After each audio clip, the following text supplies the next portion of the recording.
खुद को आम आदमी का पैरोकार कहने वाले अरविंद केजरीवाल कानून से भी ऊपर हो गए लगते हैं। उन्होंने आज भी अदालत में जमानत बॉन्ड भरने से इनकार कर दिया, जिसके बाद उन्हें 14 दिन की न्यायिक हिरासत में भेज दिया गया। केजरीवाल अब 6 जून तक तिहाड़ जेल में ही रहेंगे। दिल्ली का पटियाला हाउस कोर्ट दोपहर तक भीड़ से भरा रहा। 2 दिन की जेल काटकर खुद को क्रांतिवीर समझने वाले अरविंद केजरीवाल को शुक्रवार फिर पेशी के लिए लाया गया। सीखचों के पीछे अंतर्ध्यान केजरीवाल ने कोर्ट पहुंचते ही आकाशवाणी की। अदालत का मजाक बनाने वाले ने लोकतंत्र की विडंबना गिनाई और सुनवाई के लिए अदालत में दाखिल हो गए। पीछे पीछे केजरीवाल की पत्नी कुमार विश्वास और भगवंत मान भी पहुंचे। सुनवाई का नतीजा आज भी ढाक के 3 पात रहा। केजरीवाल ने अदालत की एक नहीं सुनी। मुझे पता है कि आप फरार नहीं होंगे, लेकिन ये कानूनी प्रक्रिया है, इसका पालन करना ही होगा। जमानत का मतलब होता है कि आरोपी अदालत में हाजिर हो, लेकिन केजरीवाल तो अदालत में हाजिर हो रहे हैं। देश में लोगों को कानूनी जानकारी काफी कम है। कानून पढ़ने वाले कई लोगों को भी पता नहीं है कि जमानत का मतलब क्या होता है। आप अपने ओहदे का ख्याल रखते हुए जिम्मेदाराना व्यवहार करें। बहरहाल केजरीवाल ने फिर जमानत का बॉन्ड भरने से इनकार किया और अदालत ने केजरीवाल को 14 दिन की न्यायिक हिरासत में भेज दिया। केजरीवाल 6 जून तक तिहाड़ जेल में रहेंगे। हम कभी भी बेल के लिए अप्लाई नहीं करेंगे। हम कोई मनीड बेल के लिए अप्लाई कभी नहीं करेंगे। हम कोर्ट की इज्जत करते हैं, हम कोर्ट की कभी अवमानना नहीं करते हैं, लेकिन कोर्ट अगर ये कहता है कि मैं एक्यूज्ड हूँ, मैं उस सेंस में एक्यूज्ड नहीं हूँ। केजरीवाल वकीलों की फौज के साथ अदालत से जिरह करने पहुंचे थे। वरिष्ठ वकील प्रशांत भूषण ने भी अदालत में उनकी पैरवी की। या बॉन्ड भरना पड़ता है, जबकि इसकी कोई जरूरत नहीं है। वो तो बहुत ऐसे एक्सेप्शनल केसेस के लिए होता है जहां पर इसका कोई खतरा हो कि भाई जो अक्यूज्ड जना है वो भाग जाएगा, ट्रायल नहीं फेस करेगा। अनफॉर्चुनेटली ये क्रिमिनल कोर्ट्स में एक प्रैक्टिस सी बन गई है। कहा जाता है कि सुई की जगह तलवार काम नहीं करती। यही गलती केजरीवाल से हुई। सेशन कोर्ट में सुप्रीम कोर्ट के वकीलों को ले आए। उनके वकील शायद ज्यादातर सुप्रीम कोर्ट में रहते हैं, ट्रायल कोर्ट का काम नहीं करते, ना ही क्रिमिनल कोर्ट के काम करते हैं, तो इसलिए उनको ये नहीं समझ कि फॉर्म नंबर 45 होता क्या है। कमल ने अरविंद की राजनीतिक राह में अड़ंगा लगा दिया। माना यह जा रहा है कि अब जनता को रिझाने के लिए उन्होंने ये पैंतरा अपनाया है। अरविंद केजरीवाल की न्यायिक हिरासत बढ़ाते हुए मेट्रोपॉलिटन मजिस्ट्रेट गोमती मनोचा ने कहा कि देश में लोगों को कानूनी जानकारी कम है। यहाँ तक कि पढ़े लिखे लोगों को भी बेल और बॉन्ड के बीच में फ़र्क नहीं पता। लेकिन जिस पद पे आप काम कर चुके हैं उसको मद्देनज़र रखते हुए मैं ये मान रही थी कि आप समझदारी का परिचय देंगे। कैमरामैन दिलीप उपाध्याय के साथ अहमद अजीम, दिल्ली आज तक। अहमद अजीम जुड़ रहे हैं हमारे साथ। अहमद, विरोधाभास है। एक तरफ अरविंद केजरीवाल आम आदमी के पैरोकार हैं, दूसरी तरफ जज को उन्हें नसीहत देनी पड़ती है कि आप आम आदमी की तरह रहिए, आप खास आदमी की तरह क्यों चाहते हैं कि आपके साथ व्यवहार हो। आज भी जिस तरीके से उन्हें कहा गया है कि समझ की वजह से इस तरह की जिद पर अड़े हुए हैं, वाकई समझ की वजह से जिद पर अड़े हैं या फिर कोई और वजह? देखिए श्वेता, साफ है इसमें जो ऑप्शन है, यहाँ पर जज के सामने भी कोई और ऑप्शन नहीं है। उसको जो है जो कानून की किताबों में बातें लिखी हैं उसको फॉलो करना है, उससे अलग जाके वो कुछ नहीं कर सकती है। अगर हम मेट्रोपॉलिटन मजिस्ट्रेट की पावर की बात करें इस मामले में, अरविंद केजरीवाल के सामने एक ही रास्ता है कि वो जो है इसमें बॉन्ड भरें, चूँकि ये प्रोसीजर है, इस प्रोसीजर को को फॉलो करना होगा और वो नहीं फॉलो कर रहे हैं तो जाहिर सी बात है कि जैसे पहले उन्होंने मना किया, कहीं ना कहीं ऐसा लगता है कि इसका पॉलिटिसाइजेशन हो रहा है, यानी इसका राजनीतिकरण हो रहा है। और कोर्ट में भी आज ये बातें कहीं, जो गडकरी की तरफ से वकील पेश हुए थे उन्होंने ये बातें बोली। चूँकि अरविंद केजरीवाल ने आज फिर कोर्ट में जैसी बोलना शुरू किया, उन्होंने इसी तरह से शुरू किया कि मैं ये समझ नहीं पा रहा हूँ कि मेरा कसूर क्या है।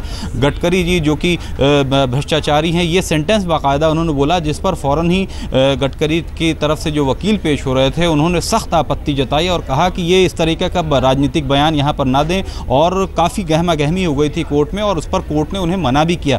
तो सीधे तौर पर कोर्ट ने उनको समझाने की कोशिश करी और कोर्ट ने यहाँ तक कहा कि इस देश के अंदर जो कानूनी जानकारी है वो पढ़े लिखे लोगों में भी बहुत कम है, लेकिन आप जिस पद पे काम कर चुके हैं ऐसे में मुझे लगता था कि आप जो है कुछ सेंसिबल जो आपका एक्ट होगा वो होगा। है या जानबूझकर जानकारी कम दिखा रहे हैं? जी हाँ, बिल्कुल। देखिए इसमें जो उनकी तरफ से आर्गूमेंट भी था अरविंद केजरीवाल के वकीलों की तरफ से, जिसमें कि सीनियर लॉयर शांति भूषण मौजूद थे, प्रशांत भूषण मौजूद थे, ये सभी लोगों ने जो आर्गूमेंट किया उस आर्गूमेंट्स को बिल्कुल भी बाय नहीं किया कोर्ट ने, यानी सेटिस्फाई नहीं हुई कोर्ट उससे, और कहा कि बिल्कुल साफ दिया हुआ कानून के अंदर कि इस मामले में ये चाहते तो पहले ही एग्जेम्पशन ले सकते थे, वकील इनके बिहाफ पे अपीयर हो सकता था। अब ये चूंकि बेलेबल ऑफेंस है, इसमें बेल लिए बिना जो है ये आगे की कार्रवाई नहीं हो सकती है, इसलिए उनको इसमें बेल लेना ही पड़ेगा और उसके बिना और कोई रास्ता है नहीं। लेकिन वो सुप्रीम कोर्ट के जो और तमाम ऑर्डर्स थे उनका हवाला देते रहे, जो कि कंटेक्स्ट अलग कंटेक्स्ट में जो बातें कही गई हैं, कोर्ट ने ये चीज़ें जो है अपने ऑब्जर्वेशन में कही हैं। कोर्ट ने कहा कि जो बातें आप बता रहे हैं ये किसी और इस तरह से रिलेटेड किसी और मामले के में लागू हो सकती हैं, लेकिन इसमें नहीं हो सकती। इसमें कानून बिल्कुल साफ कहता है कि इसमें या तो ये अपनी श्योरिटी और साथ में जो है जो अपना पर्सनल बॉन्ड है वो दें। कहा कि कोर्ट ने कहा कि हमने पहले ही इसमें आपको रियायत दे दी है कि हमने कोई भी श्योरिटी आपसे नहीं मांगा है, सिर्फ और सिर्फ हमने इसमें पर्सनल बॉन्ड आपसे मांगा है, और ये भी कोई ये नहीं है कि आपको 10,000 रुपये देने हैं। ये एक तरह का कॉन्ट्रैक्ट है कि इन केस अगर आप नहीं अपीयर होते हैं तो ये जो 10,000 रुपये ये हम फोरफिट कर लेंगे जी। इसलिए जिद सी नजर आ रही है और जिद की वजह से जेल गए हैं। बने रहिए अहमद हमारे साथ। वैसे केजरीवाल को 14 दिनों की न्यायिक हिरासत में भेजा गया है। केजरीवाल की तरफ से प्रशांत भूषण कोर्ट में दलील रख रहे थे, वहीं गडकरी की तरफ से पिंकी आनंद थी।